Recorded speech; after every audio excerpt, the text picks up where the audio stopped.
Les populations de la Sabah apprécient la visite du président de la République au cours de laquelle il a lancé le projet de couverture intégrale des services de communication dans les zones frontalières.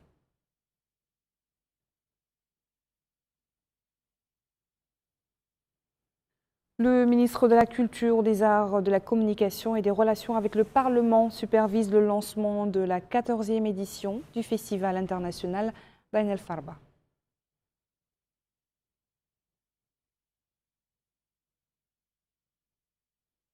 En Adrar, les autorités administratives de la wilaya donnent le coup d'envoi des activités de la 2e édition du Festival de développement culturel d'El Medha.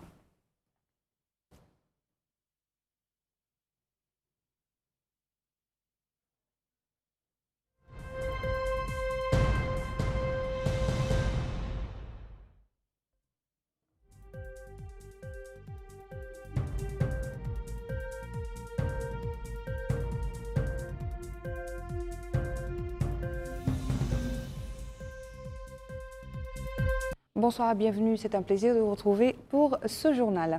Les habitants de La Sabah ont salué la visite du président de la République, Mohamed Cheikh El Ghazouani, dans la wilaya, au cours de laquelle il a supervisé la pose de la première pierre des 2e et 3e phases du projet de couverture intégrale des services de communication électronique dans les zones frontalières du sud et du sud-est du pays. Les citoyens interrogés par notre chaîne El Mauritania ont souligné l'importance de ce projet et son rôle pour faciliter l'accès des populations aux services et bénéficier de ce qu'offrent les technologies de communication. Abdullah Damaba. Le lancement de la 2e et 3e phase du projet d'extension des services de télécommunications au profit des habitants des localités frontalières continue de susciter un engouement de la part des populations bénéficiaires. Ainsi, au niveau de la wilaya de La Sabah, 60 regroupements de villageois vont bénéficier des services une fois ce projet est arrivé à terme. Il s'agit de villages allant de la commune de Hamoud jusqu'à celle de Tanaha.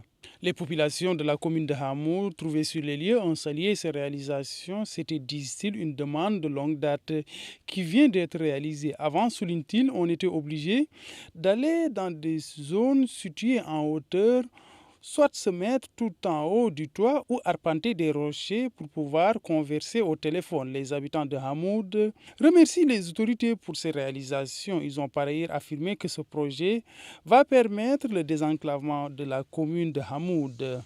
Ils ont aussi exprimé leur satisfaction, vu, disent-ils, qu'ils vont bénéficier des mêmes services que leurs concitoyens qui résident en milieu urbain. Les populations ont remercié le président de la République pour l'attention qu'il ne cesse de porter aux franges démunies de la société. En plus de la wilaya de La Sabah, le Khodé Karbi et le Khodé Charghi vont aussi tirer profit de cette 2e et 3e phase de ce projet d'extension des services de télécommunications. Le ministre de la Communication, des Arts, de la Communication, de la Culture, des Relations avec le Parlement et porte-parole du gouvernement, Hussein Medou, a procédé samedi soir en El Gharbi, Ahmeda Mamadou Kelly, au lancement de la 14e édition du Festival international d'Ain Farba. La première soirée de ce festival de 3 jours a été consacrée à une variété d'arts culturels, dont la poésie, la musique et le folklore, interprétés par des groupes artistiques locaux et étrangers. Retour à Abdullah Damaba qui nous fait revivre ces instants. D'Ain Farba, qui s'étale sur 3 jours, va être ponctué par la prestation de plusieurs artistes qui vont mettre en avant le riche patrimoine culturel national. En plus des artistes locaux, des musiciens du Mali ont pris part à cette première soirée culturelle. Le ministre de la Culture, des Arts, de la Communication et des Relations avec le Parlement, porte-parole du gouvernement, Hussein Medou, a indiqué que cette 14e édition du Festival culturel d'Ain Farba constitue une opportunité de rencontre et de partage de culture et de sonorité. contribuant ainsi à la renaissance du patrimoine culturel et à la compréhension mutuelle. Il a ensuite déclaré que la culture occupe une place prépondérante dans le programme du président de la République, reconnaissant que la renaissance culturelle est au cœur des piliers de l'éducation d'une nation et de son progrès. Le ministre de la Culture, des Arts, de la Communication et des Relations avec le Parlement a par ailleurs affirmé que le gouvernement dirigé par le Premier ministre œuvre pour appuyer et valoriser ce secteur. Le président du Conseil régional du Wadi Qarbi, Jamaloul Mohamed, a déclaré que la présence du ministre de la Culture reflète la place qu'occupe le patrimoine culturel dans le programme du chef de l'État. Il a en outre mis en avant l'importance de la culture pour l'essor des populations. Le maire d'Ain Farba, Mohamed Lamine Bennan, a retracé l'histoire de la ville ainsi que la contribution de ce festival à l'enrichissement de la scène culturelle ainsi qu'au développement de cette contrée. Le ministre de la Culture, des Arts, de la Communication et des Relations avec le Parlement, Hossein Medou, a visité les pavillons de l'exposition organisée en marge de cette 14e édition du festival d'Ain Farba, ce en compagnie du Wali du Wadi Qarbi, Amadou Mamadou Kelly. Ils se sont enquis des manuscrits qui ont été exposés ainsi que des produits artisanaux des coopératives féminines de cette wilaya. Le Wali de l'Adrar Abdallahi Mohamed Mahmoud a supervisé hier soir à Gareth-Levras, dans la commune d'El Meddah, au lancement de la 2e édition du Festival de développement et de la culture du Medh, des louanges du prophète paix et salut sur lui. La cérémonie d'ouverture du festival s'est déroulée en présence du Hakam de la Muqata d'Aoujeft et des autorités sécuritaires de la wilaya de l'Adrar. Haj Abdallahi Dina. La localité de Gareth-Levras, relevant de la commune d'El Meddah, abrite les festivités de la 2e édition du Festival de développement et de la culture d'El Meddah. Cette manifestation culturelle, qui vise à faire connaître du patrimoine local et de renforcer le développement communautaire, a été marquée par la présence d'un important public. Au cours de son allocution d'ouverture, le Wali de l'Adrar, M. Abdallahi Mohamed Mahmoud, a exprimé ses sincères remerciements au comité d'organisation et aux départements gouvernementaux d'avoir accompagné cet événement par l'encadrement et le soutien matériel. Louant la diversité des thèmes culturels du festival, glorifiant la résistance et mettant en valeur l'artisanat et les arts populaires de diverses couleurs. Pour sa part, Mme Neziem Tchirl-Alm, présidente du festival, a salué l'organisation de cette édition, indiquant que le présent festival constitue une lueur d'espoir pour les femmes rurales qui œuvrent inlassablement au quotidien. Ajoutant que le festival permettra de faire tourner la roue du développement local, de contribuer au renforcement de l'unité nationale et d'impulser les femmes rurales à participer efficacement au développement local. De son côté, le maire de la commune d'El Meddah, M. Mohamed Yeslim Oulali, a salué l'organisation de cette édition du festival, soulignant qu'elle contribuera à la dynamisation du développement local et à la vivification de la scène culturelle au niveau de la wilaya. À présent au Brakna et plus précisément à Martalajar, où a été lancée la 4e édition du festival de Martalajar pour la culture et le développement. Ce festival, dont l'édition actuelle est supervisée par les autorités administratives de la wilaya, vise à dépoussiérer l'histoire de la région et à valoriser la diversité culturelle entre les composantes. Abdullah Damaba.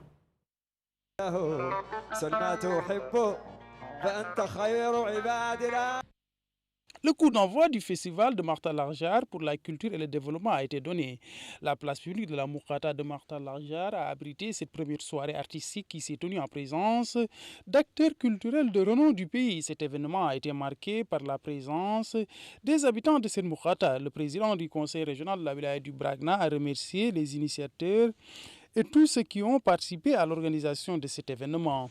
Il a en outre salué leur dévouement pour la réussite de cet événement culturel. Le maire de la commune de Martalajar a pour sa part salué le trésor culturel dont regorge cette zone. Ce festival, dit-il, constitue une opportunité de commémorer le riche patrimoine culturel de la Muqata de Martalajar, la préservation de cette riche histoire ainsi que du patrimoine culturel de cette contrée, souligne-t-il, incombe aux ressortissants de cette Muqata.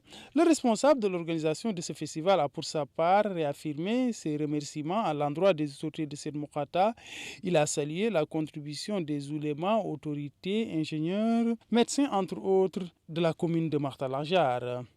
La première soirée artistique a été ponctuée par la prestation folklorique d'artistes du pays. En plus, des poèmes de Mehdi ont été salmodiés en présence de nombreux publics. Cette édition comporte aussi une exposition d'œuvres d'art mettant en avant la richesse du patrimoine culturel de ces localités. Le quartier de Garak à Rosso a abrité hier soir une cérémonie ou une soirée plutôt de louange du prophète, paix et salut sur lui, organisée par les habitants du village et à laquelle ont participé des personnalités locales et internationales. En plus des chants et louanges interprétés par des groupes artistiques populaires, l'événement a comporté des interventions qui ont mis en évidence les vertus et nobles valeurs du prophète, paix et salut sur lui. Haj Abdelhaïdine. Les habitants d'Agarak, localité relevant de la commune de Rosso, ont pris habituellement l'initiative d'organiser annuellement cet événement à caractère religieux. La présente édition a été marquée par l'organisation d'une soirée de louange en l'honneur du prophète Mohammed paix et salut sur lui. Une soirée dédiée à montrer l'exemplarité des qualités et vertus mohammediennes. La soirée a réuni de nombreuses personnalités venues de divers horizons. À cette occasion, le wali adjoint du Trarza, M. Mohamed Valoul Mohamed Mahmoud, a souligné que ce type d'activité favorise l'unité et la cohésion sociale, ce qui répercute positivement sur la sécurité et la stabilité de la société, car il crée une atmosphère spirituelle dans laquelle l'ego disparaît et éloigne les citoyens des pièges de l'extrémisme. Pour sa part, le maire de la commune d'Arosso, M. Bamba Ouldarman, a indiqué que sa commune est heureuse de recevoir les délégations participant à cette activité spirituelle qui renforce les liens de fraternité et de concorde entre les différentes composantes des sociétés musulmanes. Cet événement spirituel a été également marqué par plusieurs interventions qui ont mis en relief les vertus du prophète Mohammed paix et salut sur lui et sur l'importance de suivre sa méthode salvatrice. Le complexe des Mahadra de Mata Moulana à Riyad pour la préservation du Coran et l'enseignement des sciences de Tajwid, la maîtrise de la lecture coranique, a organisé une cérémonie honorant plus de 20 récitateurs du livre saint. La tenue de cette cérémonie est d'encourager les étudiants en connaissance à poursuivre également l'approche de leurs prédécesseurs dans la mémorisation du Coran et de ses sciences. Retour à Al-Hajj Abdelhaïdine. Sortie de nouvelles promotions composée de 20 élèves mémorisant le Saint-Coran suivant les méthodes originelles mauritaniennes de lecture et d'écriture du Saint-Coran. Les sortants ont étudié au complexe des écoles coraniques de Mata Moulana, basé dans les Muqata'a d'El Mina et de Riyad, un établissement d'enseignement originel qui dispense ses services éducatifs depuis 19 ans. Lors de cette cérémonie, le directeur de l'enseignement originel au ministère des Affaires islamiques et de l'enseignement originel, M. Mohamed Lemine Ould Cheikhna, a montré l'importance du livre des Saint-Coran qui représente la référence de la communauté musulmane dans son ensemble, appelant les jeunes à l'attachement au Saint-Coran qui constitue un rempart imprenable contre toutes les idées extrémistes. De son côté, le chef du village de Mata Moulana, le Ridi Al-Hajj Mishri, a énuméré les différents aspects éducatifs et pédagogiques qui doivent être pris en compte par les instituteurs et les cheikhs de Mahadra, tout en appréciant les efforts consentis par le gouvernement dans le domaine éducatif. Quant au chef du complexe des écoles coraniques de Mata Moulana, de la section El Mina et Riyad, M. Ahmed Ould Sidi, a expliqué la mission confiée à cet établissement d'enseignement originel qui veille à enseigner largement les Saint-Coran au profit des jeunes.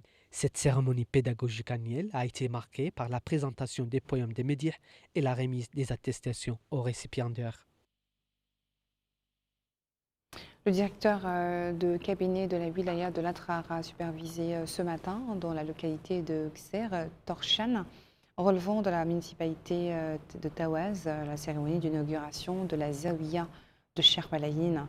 L'occasion pour lui de souligner l'importance de cette institution scientifique dans la diffusion des valeurs de la religion islamique modérée et dans la fortification de la société contre les dangers de l'extrémisme et du fanatisme.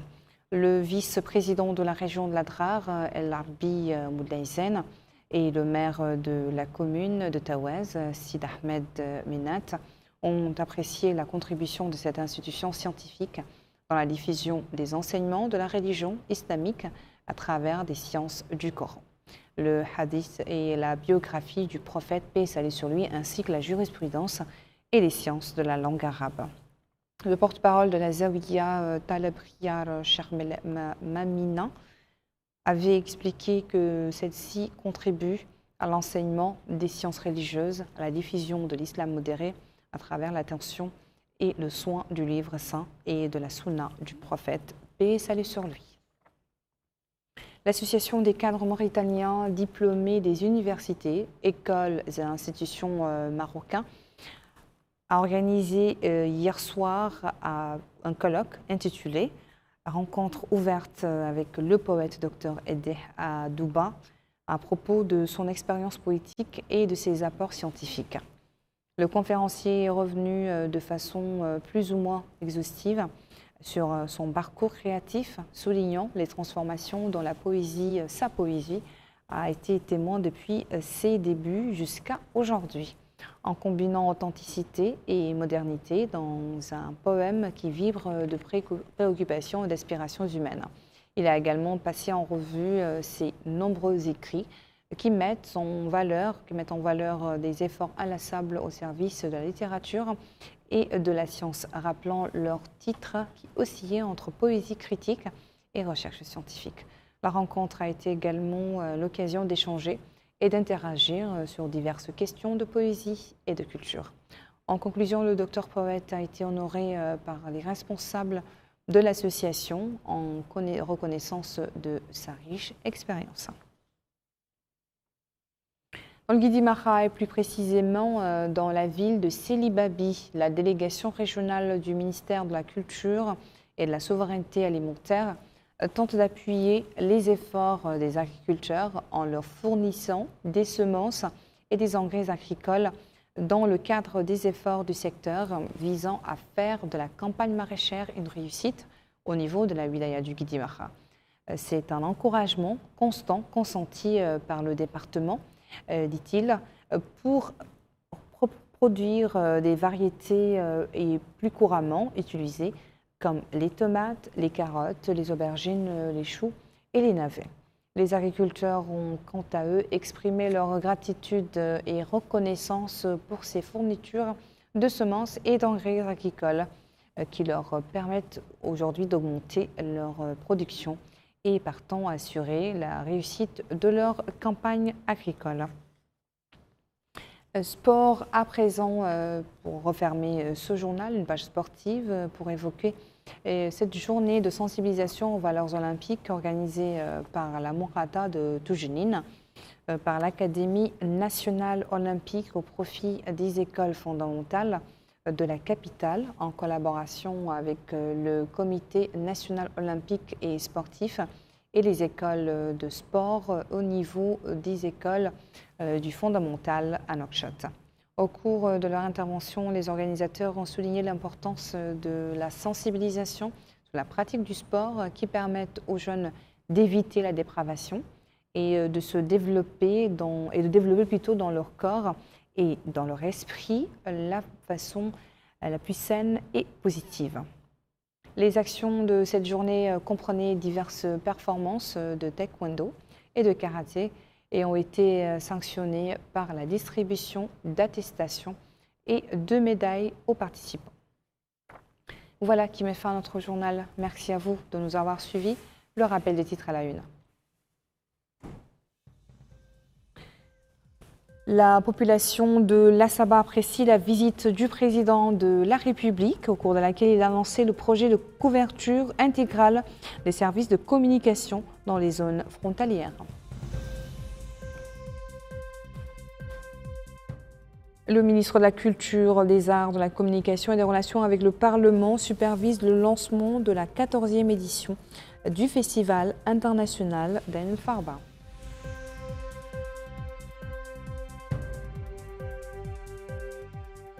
En Adrar, les autorités administratives de la wilaya donnent le coup d'envoi des activités de la 2e édition du Festival de développement culturel El Medh.